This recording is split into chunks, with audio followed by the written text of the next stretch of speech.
Today we're going to talk about virtual topologies in MPI, as you can see from the title of this terminal page. And I have prepared a bunch of examples for today.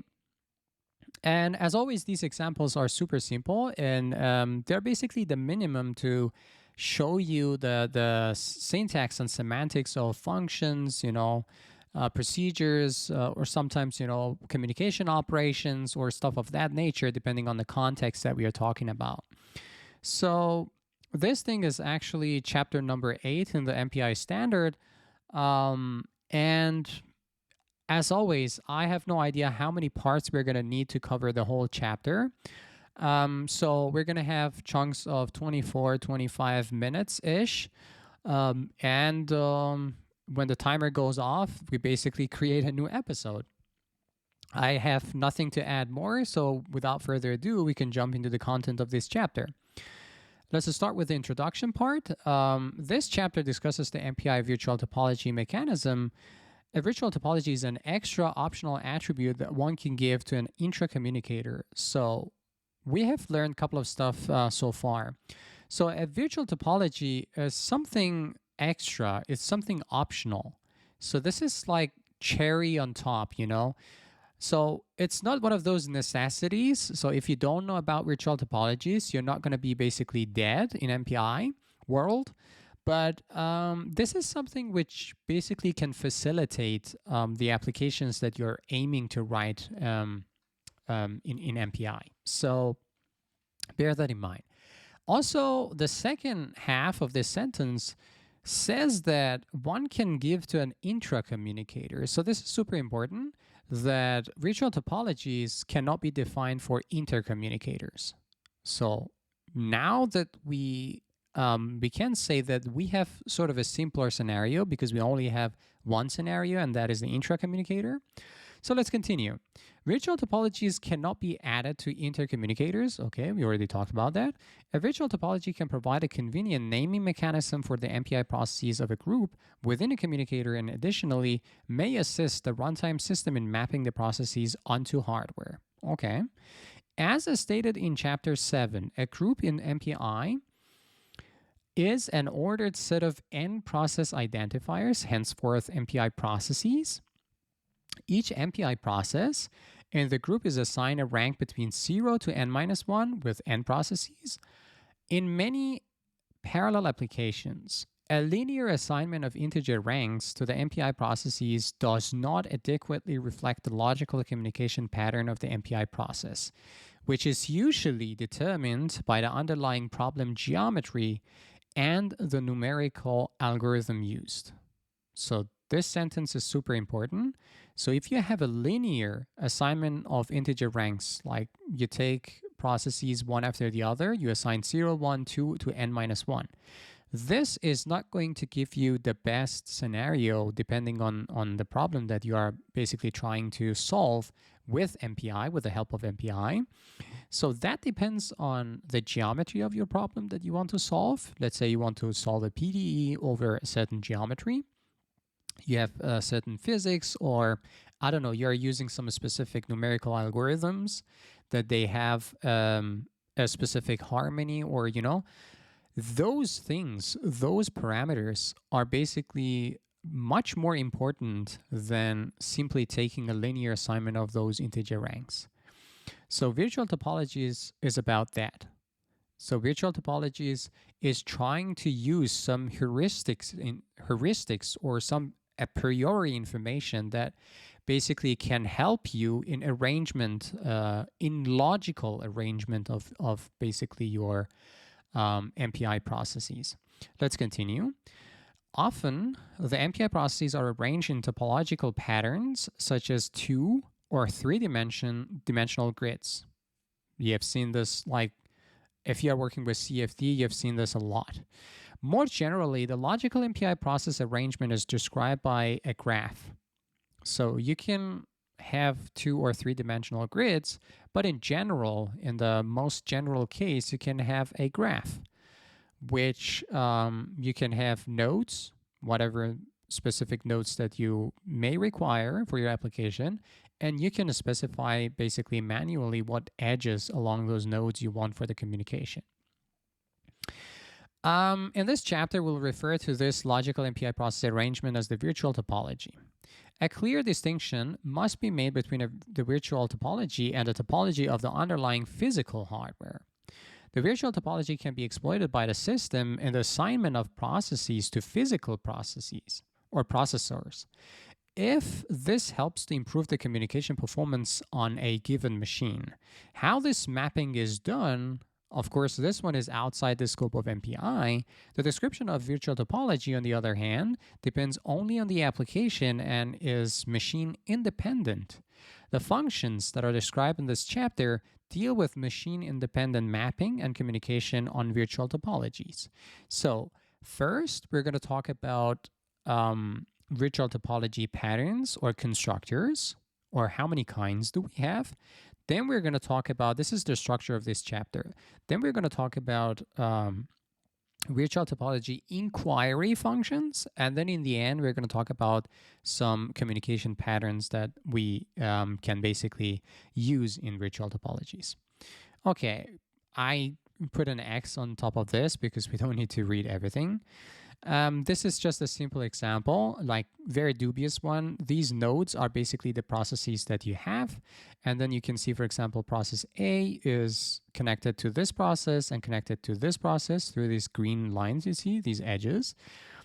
And process B is, with these red lines, is connected to this, this, and this process. However, there's no direct connection between A and B, right?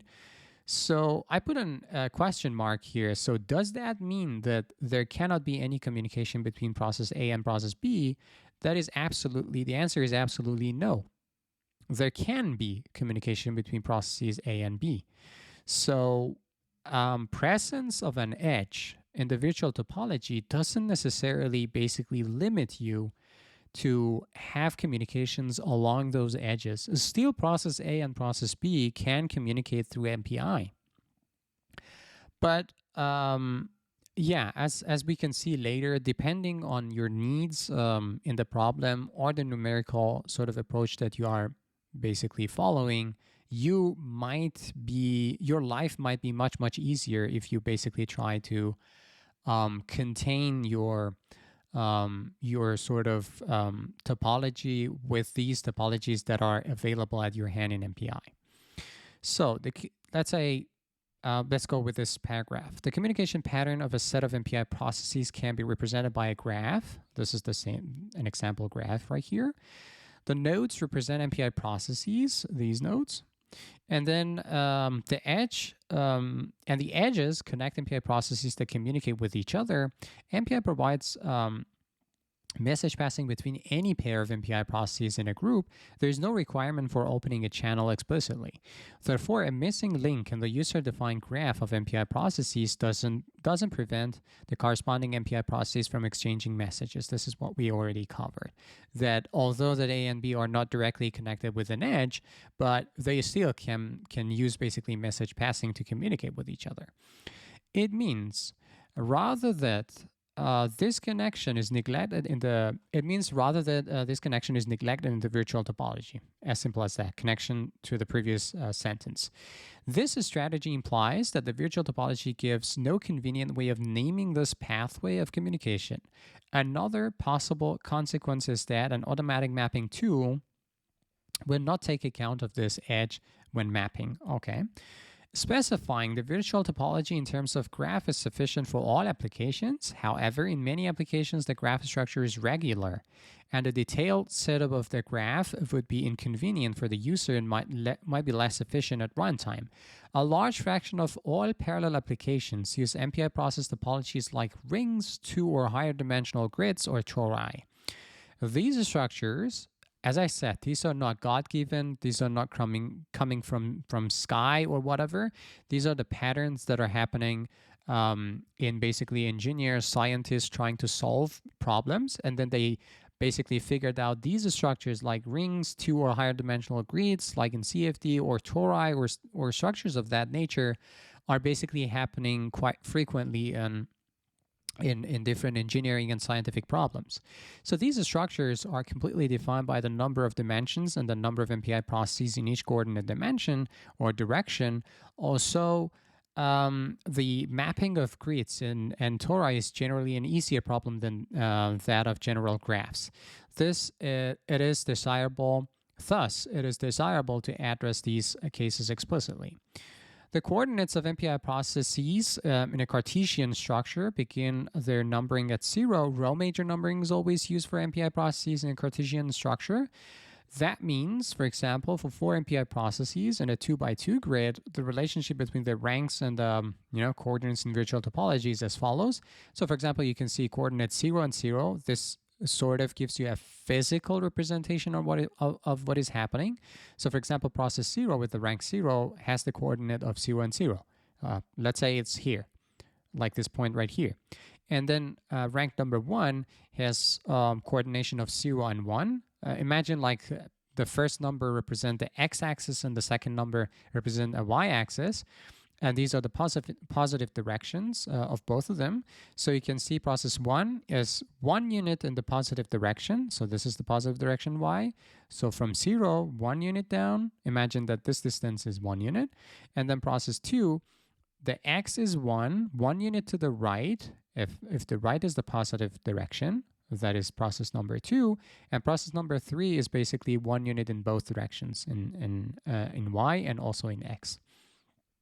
So this is a 2x2 Cartesian grid, and you can immediately understand that, for example, in CFD applications, or let's say in general, when you want to basically solve an ODE or a partial differential equation on a, let's say, structured grid, or on a square, or on whatever, then these kind of topologies can come basically to save your life. As I said, again, in the beginning of this chapter, we already mentioned this is something extra. If you don't know virtual topologies in MPI, still you can basically try to code with patterns, communication patterns that we have learned so far to solve your problem, to solve your PDE over that, let's say, rectangular domain. But if you know virtual topologies, then your life is much easier, let's say. Okay. Embedding in MPI. The support for virtual topologies as defined in this chapter is consistent with other parts of MPI and whenever possible makes use of functions that are defined elsewhere. Topology information is associated with communicators. It is added to communicators using the caching mechanism described in chapter 7. This was in previous chapter. It was about groups, context, communicators, and caching in MPI that we have learned that we can sort of associate some extra informations to our communicators, right? Okay. Now let's see the overview of the functions that we have at our hand. MPI supports 3 types of virtual topologies: Cartesian, graph, and distributed graph. The function MPI cart create can be used to create Cartesian topologies. That's the first function. And the function MPI graph create can be used to create graph topologies. And the functions MPI disgraph create adjacent and disgraph create can be used to create distributed graph topologies. So first of all, you notice that Cartesian topologies only has one constructor, that is MPI cart create.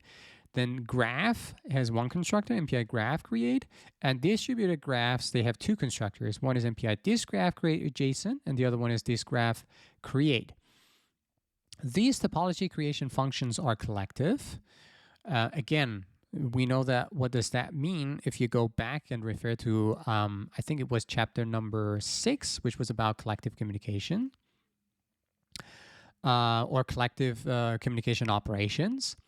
As with other collective calls, the program must be written to work correctly whether the call synchronizes or not. The above topology creation functions take as input an existing communicator, COMOLD, which defines the set of MPI processes on which the topology is to be mapped. For MPI graph create and MPI cart create, all input arguments must have identical values on all MPI processes of the group of COMOLD. That is super, super important. When calling MPI graph create, each MPI process specifies all nodes and edges in the graph. In contrast, the functions MPI disgraph create adjacent or MPI disgraph create are used to specify the graph in a distributed fashion, whereby each MPI process only specifies a subset of edges in the graph such that the entire graph structure is defined collectively across the set of MPI processes. Therefore, the MPI processes provide different values for the arguments specifying the graph. So you see that for the first two constructors that we have, MPI cart create and MPI graph create, which is for Cartesian and graph sort of topologies, every process who's attending in that virtual topology is going to basically have identical arguments in that constructor. But once you're working with MPI dist graph create adjacent or MPI dist graph create, then every process might have different sort of arguments. And we're going to see the details later. Okay. It says, however, all MPI processes must give the same value for reorder and the info argument. So this is basically, this is talking about the MPI dist variations, the distributed graphs. They still have to pass in the same value for reorder and info arguments. Okay, we can pass that, and then MPI cart create can be used to describe Cartesian structures of arbitrary dimension. For each coordinate direction, one specifies whether the MPI process structure is periodic or not. Note that an n-dimensional hypercube is an n-dimensional torus with two processes per coordinate direction. Thus, a special support for hypercube structure is not necessary because you can basically set it up with periodicity and also the number of coordinates and the number of processes in every coordinate direction. The local auxiliary function MPI dims create can be used to compute a balanced distribution of MPI processes among a given number of dimensions. We're going to see that in action in one of those examples. These are basically, this function is only for the case of Cartesian topologies. Okay, we can basically, should we read the rest of these? Probably not, because I can basically generally discuss it. There are some functions that you can use them to query from a communicator what kind of topology information exists in that communicator, you know. For example, like this MPI topo test to query what type of topology is associated to that communicator. Yeah, and then depending on that topology, then different information can be extracted for that. Like for a graph, I don't know, the functions like graph_dim_get and graph_get retrieves the graph topology information that is associated with the communicator. Additionally, the functions, you know, graph neighbors count and graph neighbors, you know, the naming is also very self-explanatory. It means that neighbors count. How many neighbors do I have? You know, as simple as that. Can be used to obtain the neighbors of an arbitrary node in the graph. For distributed graph topology, they have functions MPI disgraph neighbors count and MPI disgraph neighbors. These are those cousins of that, which are suitable for distributed graphs, of course.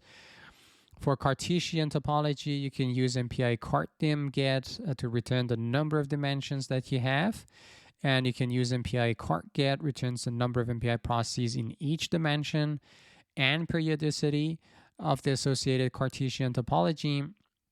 Then you can use MPI cart rank and MPI cart coordinates or chords translate Cartesian coordinates into a group rank and vice versa. So these are also important. But you're going to see a full list of those query functions later. All of these query functions are local. We already know what that means. For Cartesian topologies, the function MPI cart sub can be used to extract a Cartesian subspace analogous to MPI cart cum split. This function is collective over the input communicators group. Okay. And then there is two additional functions which usually as a user, you don't need to call them directly in your MPI applications. One is MPI graph map and the other one is MPI cart map. This one specifically is for Cartesian topologies, and this one is used when you're working with graphs. However, together with communicator manipulation functions presented in Chapter 7, they are sufficient to implement all other topology functions. Section 858 outlines such an implementation. We don't care about that right now. The neighborhood, collective communication, and this is, as I said, the structure of this chapter. And finally, after seeing those constructors for basically virtual topologies, and then after that we see some query functions to get to get and to obtain some information from those virtual topologies. And finally, we're going to see some neighborhood collective communication routines, which you see these examples here. For example, MPI neighbor all gather, MPI neighbor all gather V, the vector version, MPI neighbor all to all V, all to all W. Again, if you don't know what those things mean, you can maybe go back to chapter number 6, which was about collective communications in MPI, which we already talked about these sort of functions or communication operations, you may call them generally. But this is in the context of virtual topologies. And then we're going to continue by the end of this chapter to see these are the blocking versions. As you can see in the examples, I have also a blocking directory, and then I have, non-blocking directory and persistent directory, because we have different basically variations of those communication patterns. Similar to what we've seen in non-blocking variations, usually they start with a capital I, which stands for immediate or incomplete. That's what it means.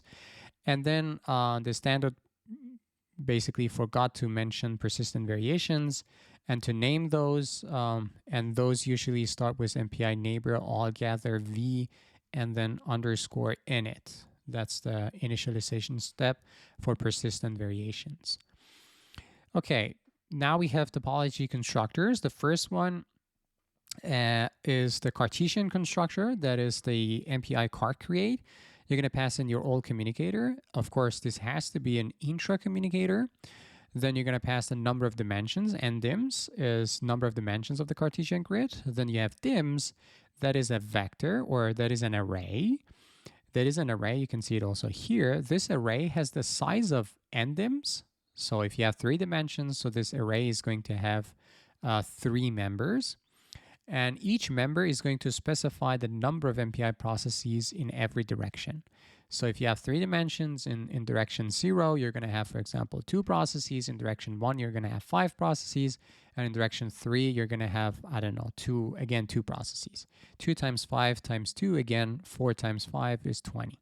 So you're going to have in total 20 processes, and they're going to be structured in those dimension patterns. Then you have periods. It's again an array. You can see it also here in the C binding. The size of this array is again the same as the number of dimensions that you have, and it basically means that whether you have periodicity in direction 0 or in direction 1 and in direction 2 or whatever, how many dimensions you have or directions you have. And then you have reorder. You see that this is also an input parameter. It's an integer in the C binding, you can see it. And reorder basically is whether you want to have reordering or you don't want it at all. Ranks may be reordered if it's true, and if it's false, it's not going to be reordered. And you see that it's called as logical variable, but the type is integer. It's not a Boolean. And all these parameters are input, and the last one is an output. That's the Cartesian communicator, which is going to be the output of this sort of topology constructor.